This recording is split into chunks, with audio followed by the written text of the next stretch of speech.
Reed, you can wipe your little impatient tears because the Omaha Mafia coaches poll for the 2023 season is finally here. Thanks for everybody that waited on this. I've been pretty busy. And thank you to Brent for getting things kicked off and having everybody get their rankings into you. And then Brent actually started working on a good amount of it, so that helped me out a lot, get this out as fast as I could. So thank you again to Brent.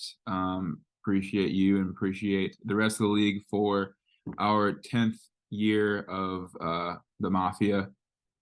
Been pretty cool, awesome experience. So just being a part of the group chat for over 10 years and seeing all the outlandish shit that Zarek says into the chat. So been pretty cool and glad to be a part of it. So gonna get kind of into it. We're gonna take a look at last year, what we ended up ranking for a coaches poll after last year's draft. On the right, we have the standings, like I said, after the coaches poll. That order went Dylan, Brent, Jack, followed by myself, Zarek, Trey, Tyler, Luke, and Aaron, and then our last three were Jackson, Reed, and Connor. So obviously that's not how things went down. So we're going to take a look at what our regular season standings were after 14 weeks.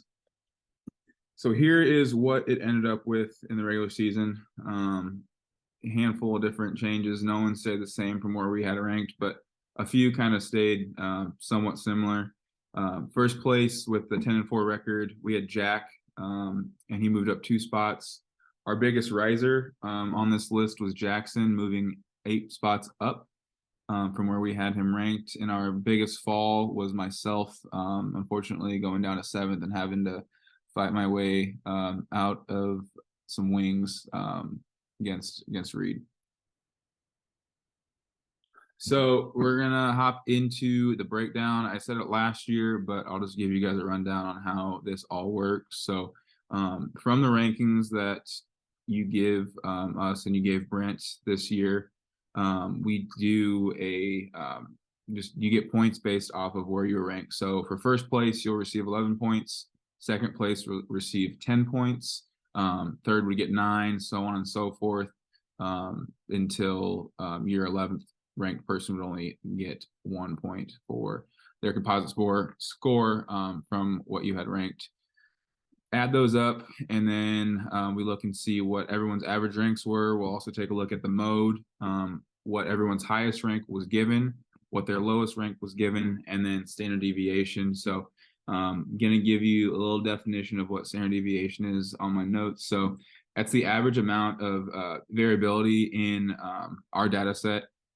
So the highest standard deviation means that values are generally farther from the mean.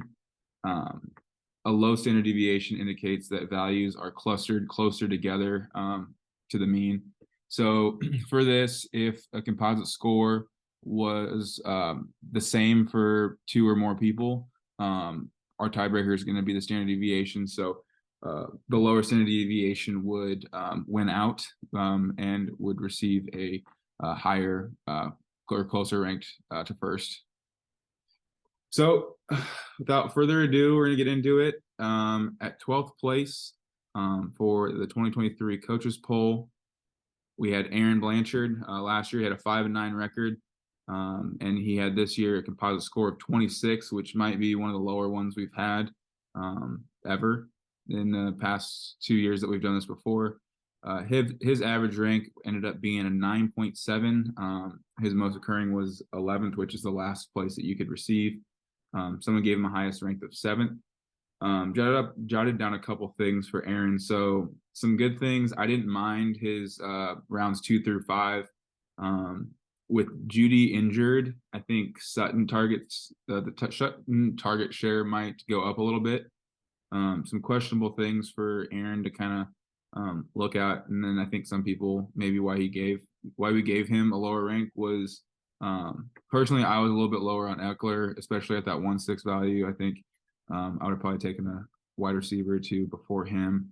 Juju at 8.7. I think a lot of people were kind of gawking at that in at Trey's house, and also the lack of depth and then breakout potential. I think some of your players have didn't really seem like you had that much high of a ceiling for a team.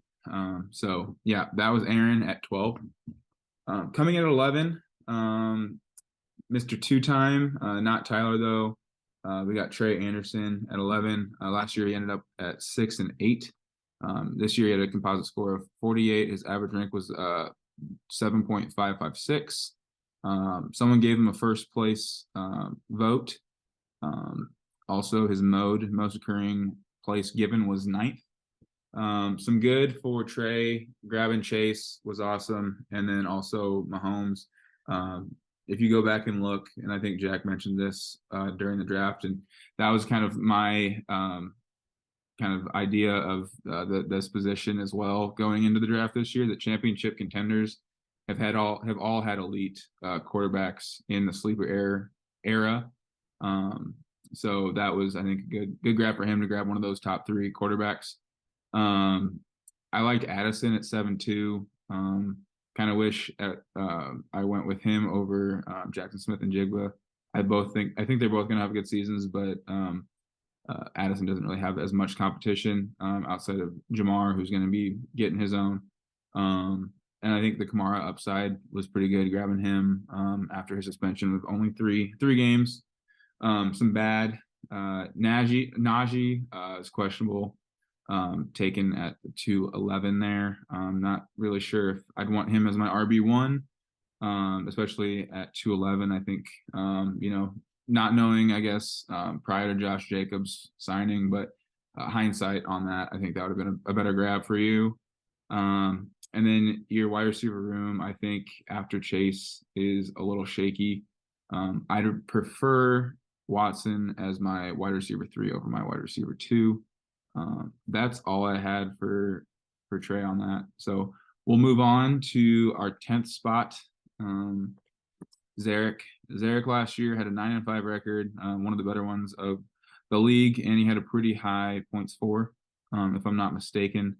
So this year he ended up with a composite score of 50. His average rank was 7.444. His most occurring rank given was 11. He received a 3rd place rank as well for his highest rank. Good. I think for him, Bijan is going to be a workhorse guy for him at running back. That ADP is climbing for Bijan, so I like him at 1.7. And then also Lamar, I think, is an elite quarterback. I think he's having a really good season this year too. So I was kind of eyeing him after the top 3 had gone with Hurts and Mahomes and Josh Allen. Some questionable / bad stuff looking at Zarek's team. I'm not a fan of D-Hop, especially at 4.6 and wide receiver 2 for your team. In the draft, I think everyone was kind of dumbfounded a little bit when you had taken Adam Thielen at 9.7. So yeah, we were kind of surprised by that. But after more preseason film and those games have gone on, looking at it now, Thielen looks like he might be a reliable target for the rookie, Bryce Young. So could have something going for you there. So we'll see how that plays out. But overall, I don't really see a lot of upside potential for your team to kind of go in and make a run for the championship this year. All right, we're going to move on to our number 9. So this person also had a composite score of 50. So like I said before, we're going to go to standard deviation, and whoever had the lowest one was going to receive the higher spot. So 9th is going to go to Mr. Jack, who was number 1 in the regular season last year with his 10-4 record. His average rank was at an 8 flat. His most occurring rank given was 10th. He had, I believe, one highest rank of 2nd place on there, which I actually gave him. I like his team, probably because I really wanted Hurts pretty bad, and I think our mindset going in the draft was probably pretty similar. Um, so moving on to him, getting J Jeff as his elite wide receiver one was awesome. Like I said before, Hurts was my QB1 this year. I think the Eagles' offense is going to be soaring pretty high this year. I like his wide receiver room, although I'm not the highest on Pickens. Some bad that our league, I think, probably noticed was, at least for me personally, your wide receiver room, I think, could crumble pretty quick. I like Damian Pierce as your one after going Ridley and J. Jeff and Jalen Hurts. But Cook's red zone attempts, I think, are in question now with Damian Harris. Um, Charbonnet, I think, is in a committee backfield as a best case scenario, if an injury to Ken Walker doesn't happen. So, and then possible cut candidate for Rashad Penny with the Eagles, and then also Wilson. I think he's either the team's second or third option. So, outside of Pierce and Cook, I think uh, everything else for your running back room is a little shaky. Coming in at eighth place, Mr. Tyler Wheelock. Last year he had a 9-5 record, one of the better ones in the league as well, with a composite score of 56. And his average rank was 7.1 this year, a mode of eighth, and highest rank of third, and then his low rank was 11th. So kind of a mixed bag for him for our league to kind of decide on. So I kind of thought Tyler's team was lower mid of the pack this year. So, but going into his draft, I loved his Nick Chubb and Amon-Ra start. And I think Herbert is Herbert's going to be in a big passing offense. So, and I think he's going to be doing pretty well with points, 6-point touchdowns for passing this year for our league. One bad thing, just kind of note, Cook as your running back 3 is worrisome. I'm probably biased since I do have Breece Hall, but having Cook last year, that experience was not the most fun with me with his injuries, and not really sure sometimes if he'd be playing or not. And also, he is on the older side of being running back, so is his age going to be in question? I think is a big thing to kind of look at. So yeah, like I said, I don't have much for Tyler. I thought he was lower mid in our draft. There was for sure some worse ones, but I thought there were some better drafts. So we're gonna move on. 7th was myself. Last year I had a 5-9 record. This year I received a 62 composite score. My average rank this year was 6 flat. I had a handful of 5th place spots for rank given ranks from you guys. Highest rank I received was 3rd, and the lowest of 9th. Some good for me. I guess I'll just kind of go on my opinions on this one. I was really excited to get Tyreek and Smith as Devontae Smith as my core wide receivers. I'm really liking my Jahan Dotson grab I took as my wide receiver 3. I think I got pretty decent value on Breece Hall late in the 4th. I was not really targeting him at all. I was kind of avoiding him for a while, but I started to like him a little bit as draft got a little bit closer, and then when the value was there for me, I didn't really have a choice, but not take him. So I think there's some high upside potential for Jackson Smith and Jigba once he does get healthy off of his hand injury. And I think I like, I do like Pat Freiermuth this year coming in at year 2, and the Steelers, Kenny Pickett maybe having a boosted season compared to last year. Some bad stuff. I think, my bench might be somewhat of a concern. We'll see how that goes, but I'll be eyeing waivers for sure. And maybe some trades this year. I don't know, probably not, but you guys can keep sending my way, and I might respond back to it if I feel like it. All right, we're gonna go to sixth place here that was received for the coaches poll rankings, and that man is Mr. Rito Speedo. Um, so last year he had a 7-7 record.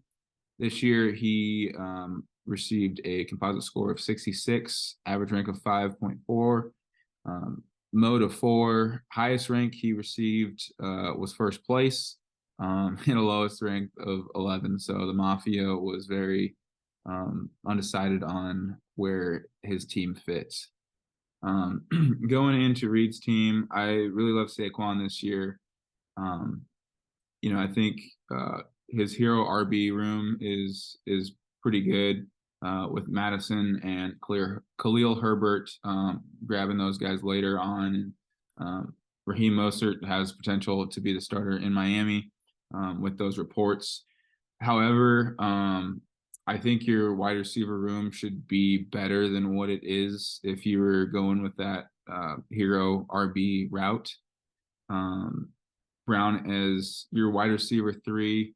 Marquise Brown, I don't know. That offense seems like it's going to be pretty bad with the Cardinals. So that team in general is not going to be great. So we'll see. Maybe he can get some garbage time touchdowns to help bolster his ranks throughout the year against other wide receivers. And then having Myers and Romeo Doubs as your bench options, I think is kind of meh for wide receivers as far as they go.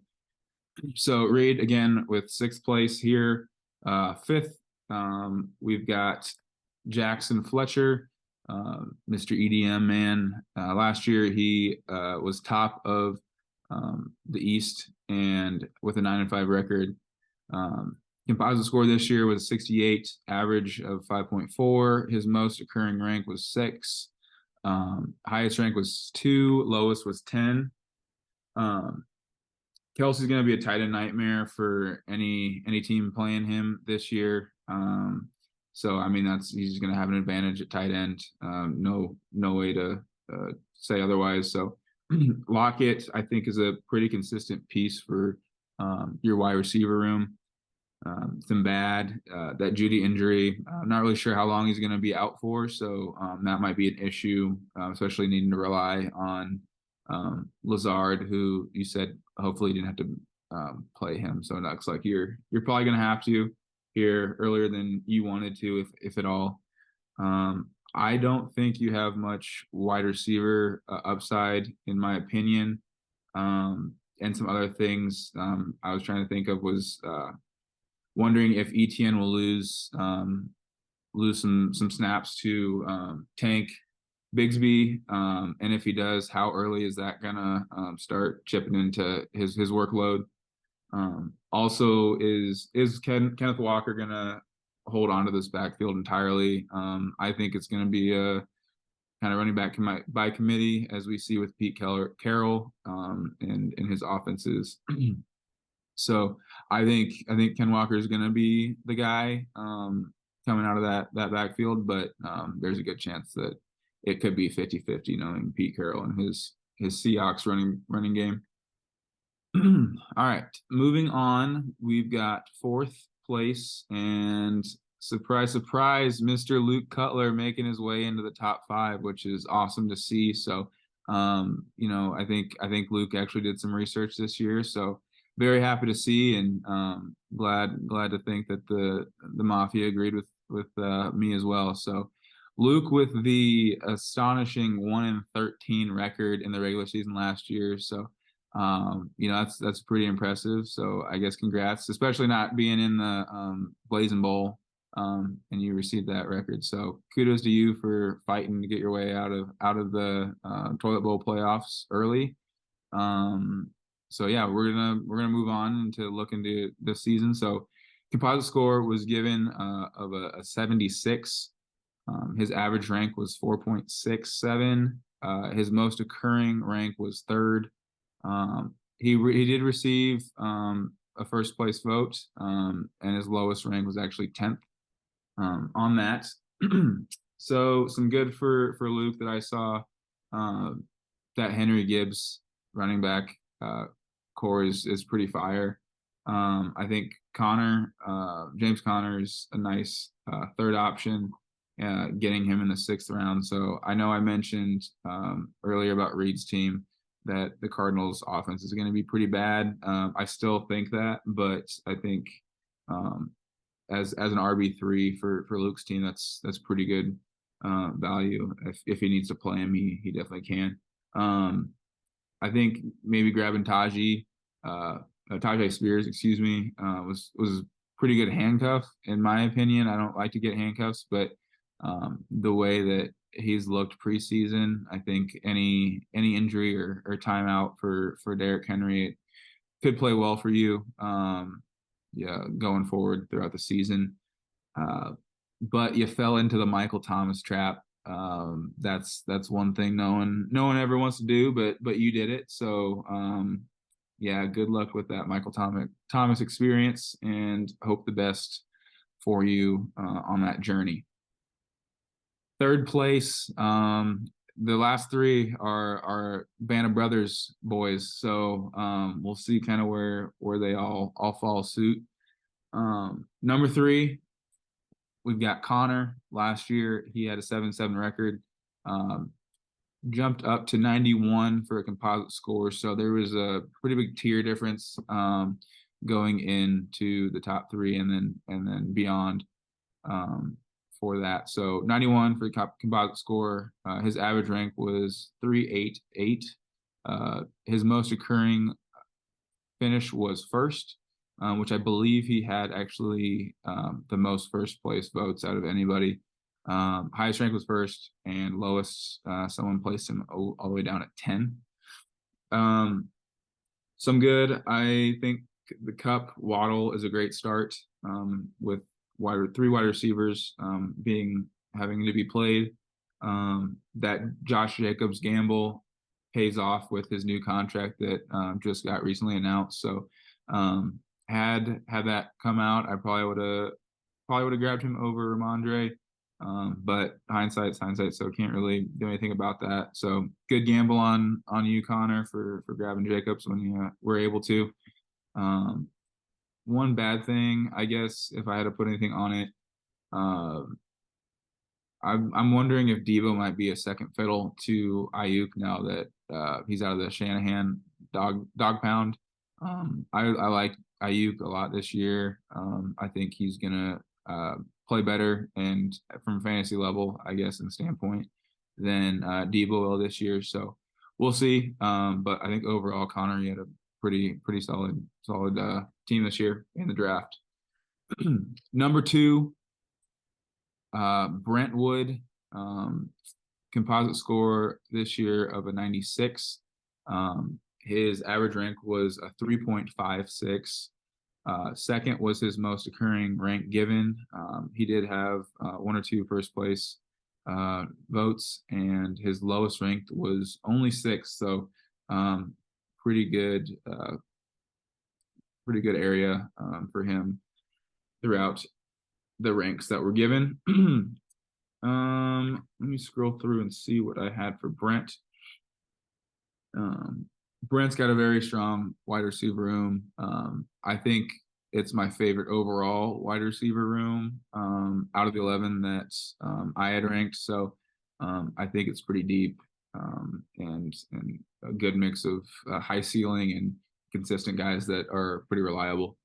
And then also having Mark Andrews, who's going to compete for that tight end 1 overall spot with Kelsey. So if him and Mahomes, or him and Lamar can figure that out, I think he's got a pretty good shot at that.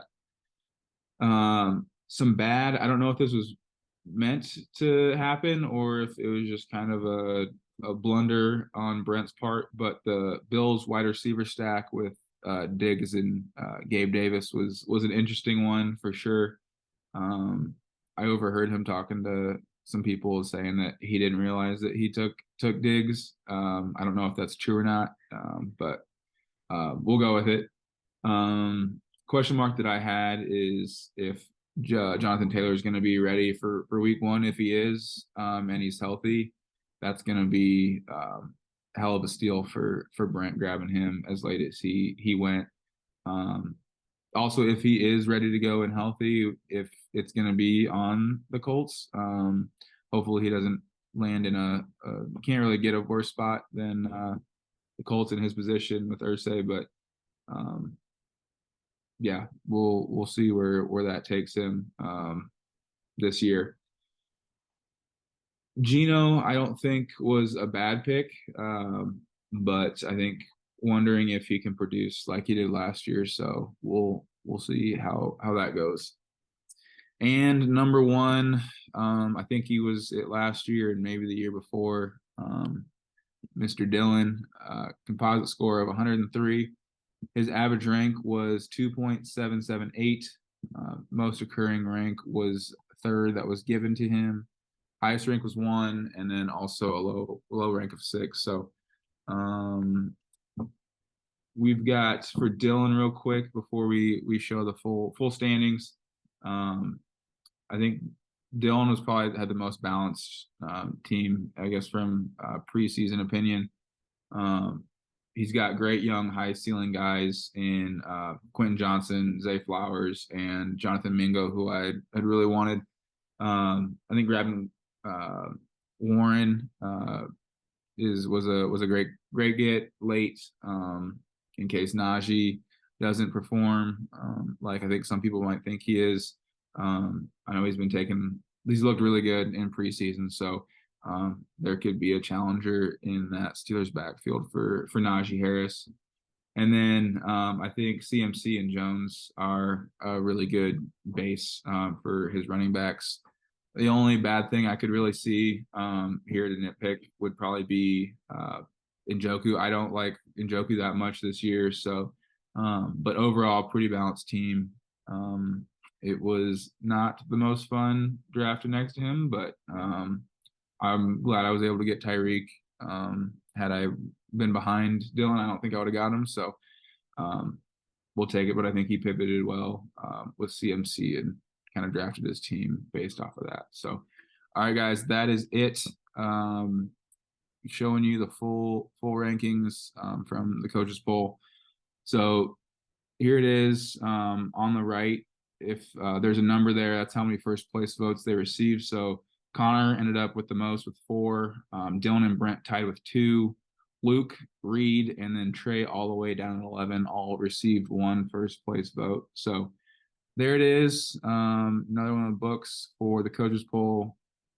Hope you guys enjoyed it. Thank you all for 10 great years of the Mafia and looking for 10 more great ones. So, all right. Thanks, y'all. Good luck this season.